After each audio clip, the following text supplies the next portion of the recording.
Hey guys, welcome back to my channel. आज का हमारा जो यूनिट है ओबीजी का यूनिट 7 में यूनिट का नाम है एज रिलेटेड कॉम्प्लिकेशन इन प्रेग्नेंट वुमेन। क्या क्या मतलब एज से रिलेटेड क्या क्या कॉम्प्लिकेशंस आ सकते हैं जो प्रेग्नेंट वुमेन में हैं, वो मैं आपको यहाँ पे आज डिस्कस करूँगी। ठीक है, ओबीजी में ये यूनिट 7 का टॉपिक है।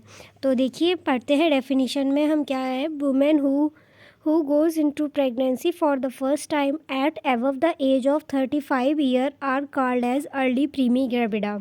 क्या है, जो वुमेन्स है जो प्रेग्नेंट होना चाहती हैं फर्स्ट टाइम, उनकी एज जो है वो एबव हो चुकी है 35 year, are called as early primigravida. उनको हम अर्ली प्रीमीग्रेविडा बोलते हैं। प्रीमीग्रेविडा इसलिए बोल रहे हैं क्योंकि वो फर्स्ट टाइम प्रेगनेंसी कंसीव करना चाह रही हैं। 35 एज उनकी हो चुकी है या फिर 35 एज से ज़्यादा है, तो उनके लिए क्या होता है, कॉम्प्लिकेशंस होती हैं प्रेगनेंसी में।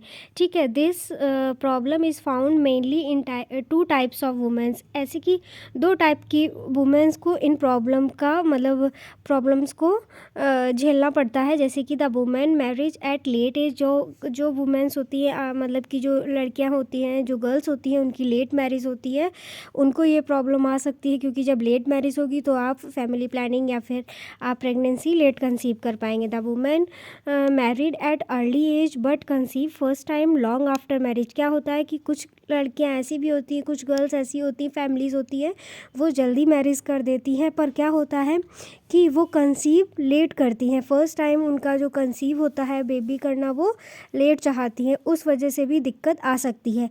एक नॉर्मल रूल होता है कि हाँ, अगर आपका मैरिज एट टाइम हो गया है तो आफ्टर 2 ईयर आपको फैमिली प्लानिंग और बेबी कंसीव कर लेना चाहिए। ये आपका बेस्ट टाइम होता है। ठीक है, तो जो अर्ली मैरिज मैंने बताया है पर लेट कंसीव कर रही हैं, उनको प्रॉब्लम कॉम्प्लिकेशंस आ सकते हैं प्रेग्नेंट होने में, और जो वुमेन की लेट मैरिज हुई है उनको तो प्रॉब्लम और कॉम्प्लिकेशंस हो ही सकते हैं। ठीक है, कॉम्प्लिकेशन फाउंड इन अर्ली प्रीमीग्रेविडा।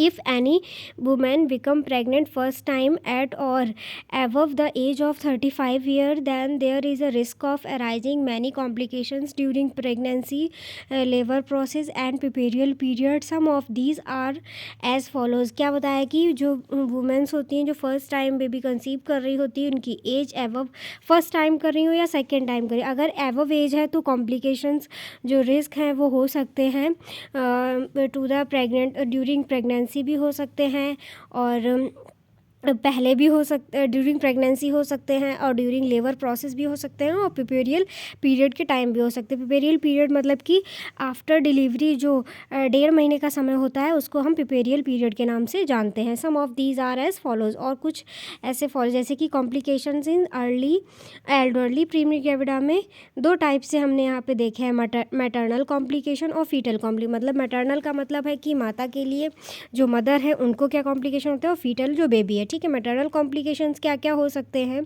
वो है ड्यूरिंग प्रेगनेंसी हो सकता है, ड्यूरिंग लेबर प्रोसेस हो सकता है, और ड्यूरिंग प्यूपेरियल हो सकता है। तो सबसे पहले हम पढ़ेंगे ड्यूरिंग प्रेगनेंसी में क्या क्या कॉम्प्लिकेशंस हो सकते हैं मदर के लिए। ठीक है, तो एबॉर्शन हो सकता है, प्लेसेंटा प्रीविया की कंडीशन हो सकती है, एब्रेप्सियो प्लेसेंटा हो सकता है, हाइड्रेटिव फॉर्मोल हो सकता है, प्री एक्लेम्शिया हो सकता है, एक्लेम्शिया हो सकता है, एनीमिया हो सकता है, पोस्ट मैच्योरिटी हो सकती है, जेस्टेशनल हो सकता है, और डायबिटीज़ मेलाइटिस, ये सारी कंडीशंस हो सकती हैं। ठीक है, ड्यूरिंग प्रेगनेंसी। उसके बाद हम आते हैं ड्यूरिंग लेबर क्या होता है। ड्यूरिंग लेबर क्या क्या कंडीशंस और क्या क्या कॉम्प्लिकेशंस आ सकते हैं जो मैटरनल एज मदर हैं उनको।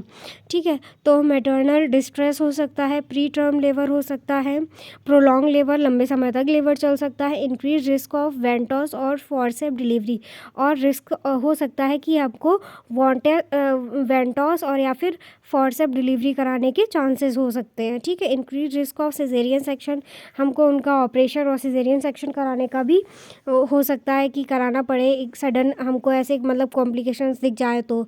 रिसेंट प्लेसेंटा हो सकता है कि मतलब प्लेसेंटा है वो बाहर ना आए और अंदर ही रह जाए, ये चीज़ भी हो सकती है।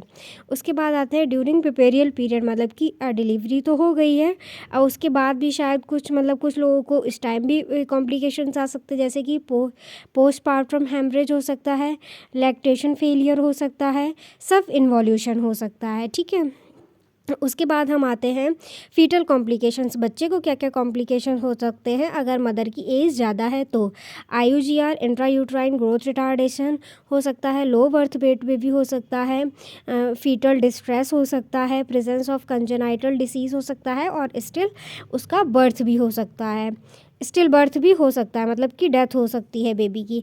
इसका मैनेजमेंट हम पढ़ेंगे कि हम कैसे मैनेज कर सकते हैं। तो an early primigravida there is a risk of arising certain complication during pregnancy and the labour process. So this type of pregnancy is considered as a high risk pregnancy, that's why this should be managed more carefully. क्या होता है, जो early pregnancy होती है वाले वो प्रीमी हो चाहे वो मल्टी ग्रेविडा हो, तो उसके लिए हमको क्या करना पड़ता है, जो प्रेगनेंसी होती है वो मोर कॉम्प्लिकेटेड होती है। ड्यूरिंग प्रेगनेंसी भी हो सकता है, ड्यूरिंग लेबर भी हो सकता है, ड्यूरिंग पिपेरियल भी हो सकता है। तो हमको क्या है, ऐसी प्रेगनेंसी को हम हाई रिस्क प्रेगनेंसी के नाम से भी जानते हैं और इसको हमें मैनेज बहुत केयरफुली करना चाहिए। ड्यूरिंग प्रेगनेंसी भी हमको क्या है, प्रॉपर चेकअप्स, प्रॉपर अपना हेल्थ का मेंटेन करना चाहिए और ड्यूरिंग लेबर प्रोसेस भी हमको विज़िट डॉक्टर से क्या है, अच्छे से अच्छे डॉक्टर के पास जाना चाहिए और अच्छे से मतलब कि प्रेगनेंसी कंडक्ट करानी चाहिए, जहाँ की पूरी सुविधा आपको मिल सके, हर चीज़ का तुरंत आपको क्या हो सके, मैनेजमेंट हो सके ऐसी जगह पे। और पिपेरियल टाइम भी आपको क्या करना है, जो पेशेंट है उसकी फैमिली को भी उसका क्या है, प्रॉपर केयर देना है और प्रॉपर उसको अंडर ऑब्जर्वेशन रखने की ज़रूरत होती है। ठीक है, तो फिर ये रहे आपके हाई रिस्क प्रेगनेंसी जिसको हम बोलते हैं। इसका अगर आप मैनेजमेंट चाहेंगे तो हम एंटीनेटल का, पोस्टनेटल का और इंट्रानेटल का भी हम आपको मैनेजमेंट बता सकते हैं कि आप कैसे हाई रिस्क प्रेगनेंसी को कैसे मैनेज कर सकते हैं। इसका लिंक मैं आपको डिस्क्रिप्शन बॉक्स में दे दूँगी, वहाँ से आप जाके ये नोट्स लिख सकते हैं, समझ सकते हैं। और thank you for this video guys. और अच्छा लगा हो तो प्लीज़ लाइक ज़रूर कर दीजिएगा। Thank you for watching this video.